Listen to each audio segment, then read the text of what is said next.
Hello, c'est Migorine, aujourd'hui on se retrouve pour la petite review de l'épisode 2 du volume 9 de Ruby.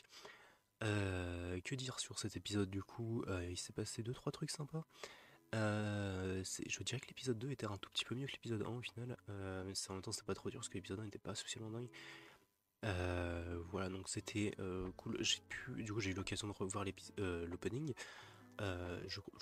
Mon avis a pas vraiment changé dessus. Mon avis que c'était que du coup, visuellement c'était pas dingue et musicalement c'était très bien. Ça se reconfirme, musicalement c'est vraiment super. Pour le coup, j'ai pu le réécouter plus correctement. C'était vraiment bien. Et visuellement pareil, du coup, il y a. En fait, pour être plus précis réellement, c'est pas que c'est moche visuellement, c'est juste que du coup il y a des bonnes idées mais mal mises en place. Et voilà, grossièrement, et ça m'embêtait un peu sur ce côté-là, mais c'est peut-être juste un effet visuel, enfin des goûts artistiques que je n'ai pas. C'est probablement ça, on va dire. Mais dans cet épisode, du coup, ça a pris directement à la suite au final de l'épisode d'avant. Jusque là, donc du coup là les filles se rendent compte qu'elles sont dans un conte de fées, mais du coup un vrai truc en fait, un vrai livre qui est dans leur monde.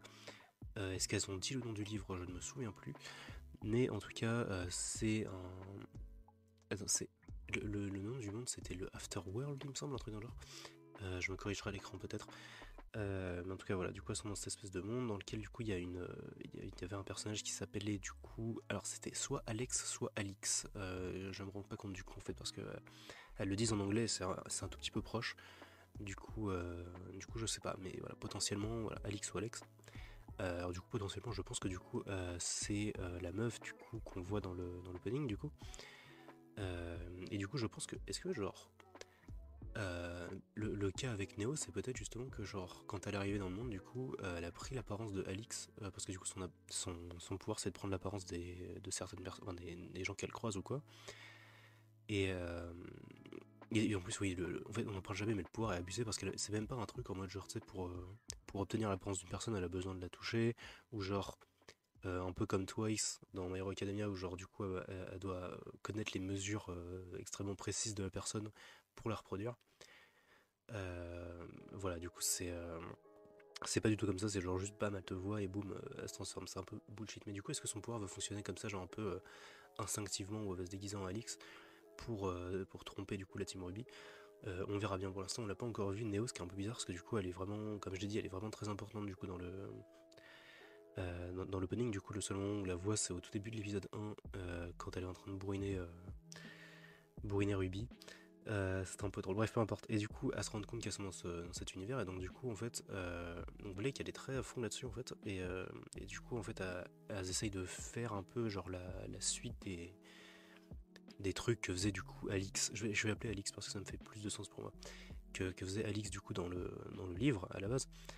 Donc c'est-à-dire aller dans cette espèce de petit village, puis après du coup il y a genre aller dans l'espèce de château machin, puis battre le roi à son propre jeu machin, et ensuite sortir par l'arbre. Donc c'est un peu le game plan. Et en plus du coup plus tard on verra dans l'épisode que du coup si tu ne suis pas du coup le scénario, bah tu peux plus juste pas avancer en fait. Et notamment il y a Waze du coup qui fait cette espèce de le truc que faisait Ruby en fait au début de l'épisode 1 aussi pareil, c'est genre cette espèce de loop en mode elle essaye d'avancer quelque part et ça marche pas du tout, ça la fait revenir. D'ailleurs c'est drôle, il y a ce moment du coup à jeter un caillou justement Waze ça lui revient dans la tronche. Ça m'a fait rire. Ça m'a fait rire, mais Waze en même temps elle est très bizarre en fait. Parce qu'elle agit pas spécialement comme dans le volume 8, en fait elle est moins. Parce qu'elle était pas non plus genre.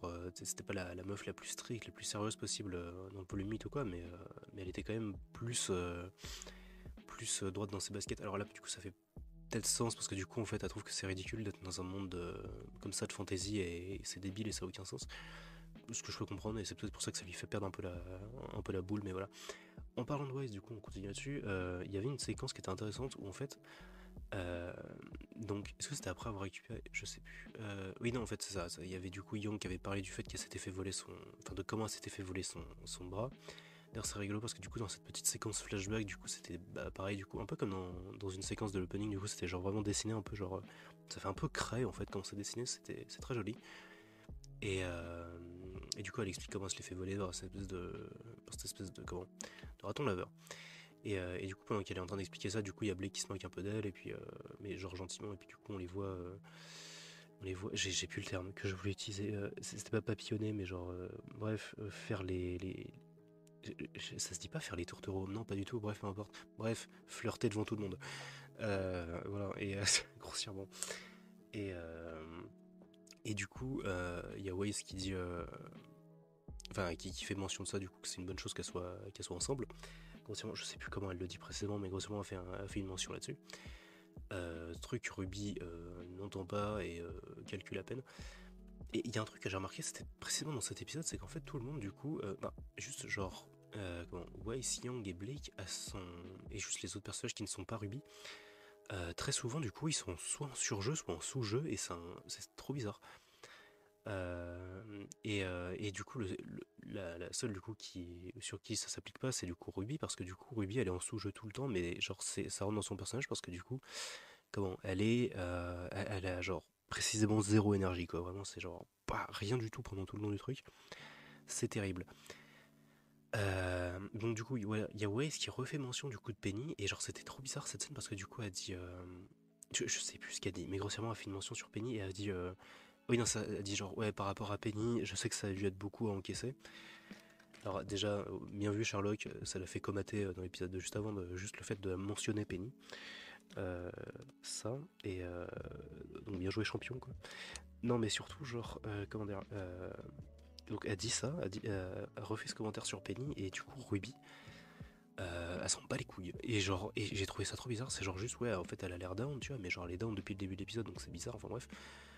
Et donc ça va revenir plus tard, parce que du coup elles arrivent dans cette espèce de petite ville où il y a des enchères qui sont organisées par le fameux raton laveur, et du coup en fait il met des objets à disposition, trois objets qui ne sont pas comment le bras de Yang, et du coup il va falloir le gagner aux enchères. Et en fait le truc c'est que Blake explique qu'en fait il donne jamais les bons, visuellement il donne pas les bons items, euh, mais du coup c'est que quand il se barque en fait, du coup il y a une sorte de petit truc, un petit sort, un petit truc de magie en fait sur les objets qui fait que quand il se barre du coup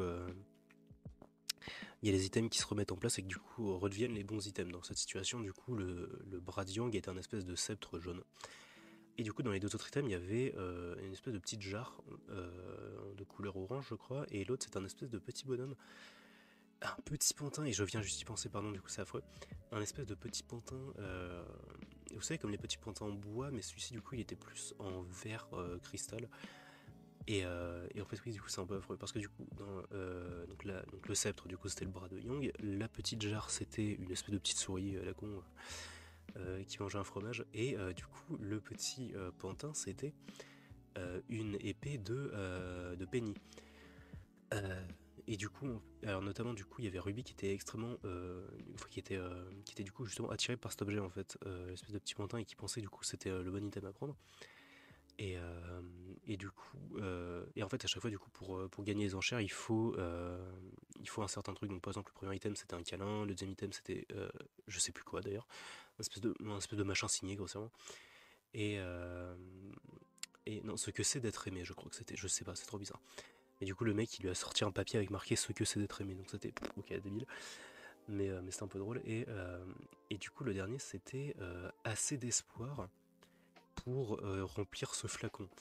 Alors ça veut rien dire, mais en plus du coup la vanne c'est qu'en fait du coup à ce moment-là Ruby elle a plus du tout d'espoir, plus rien. Ce qui est bizarre du coup, enfin ce qui est intéressant du coup par rapport à son personnage, parce que du coup tu vois la différence entre genre Ruby volume 1 et Ruby volume même 8 en fait, mais genre Ruby volume maintenant. Ouais, c'est vraiment plus le même perso, du coup elle a vraiment sync, elle a vraiment plus rien. Mais bref, et donc du coup donc elle récupère voilà cette épée, la fameuse épée de Penny, mais du coup ouais c'est un peu triste parce que du coup genre l'épée de Penny qui est représentée du coup à la base par un pantin, c'est un peu l'angoisse parce que du coup avant du coup on rappelle que Penny c'était un robot, et du coup sur la fin de sa vie du coup elle était c'était une humaine du coup, et euh, et voilà, et c'est juste très triste. Et après du coup il y aura une scène encore plus triste du coup derrière avec Ruby qui fait basiquement son deuil de Penny. J'imagine du coup en offrant l'épée en fait aux gardes, et du coup en faisant une très belle phrase d'adieu au final à Penny, et j'ai trouvé ça très mignon au final et très cool. Après, du coup, justement, il y a les gardes qui pleurent en mode oh mon dieu, c'est trop beau. C'est vrai, c'est un peu la réaction de tout le monde. Mais voilà, et donc du coup, la prochaine étape, du coup, c'est d'aller dans cette espèce de fameux château rouge pour aller battre le roi. Et c'est à peu près tout pour cet épisode, tout ce que j'ai à dire, il me semble. Maintenant, du coup, ce que je vais faire, c'est que je vais essayer de regarder les concept art qui sont à la fin de l'épisode. Je suis pas sûr que ça me puisse me donner des petites infos ou quoi sur les épisodes, mais on sait jamais. En plus, c'est toujours des trucs plutôt jolis à regarder. Et voilà, c'est à peu près tout ce que j'ai à dire, je crois, sur cet épisode. C'était au final un épisode plutôt sympa. J'en attends un peu mieux pour la suite. Notamment dans le Château Rouge, je pense que du coup, il y a moyen qu'ils aient des visuels un peu sympas. Enfin bref, c'est à peu près tout pour cette vidéo. On se dit à la prochaine. Bisous à tous.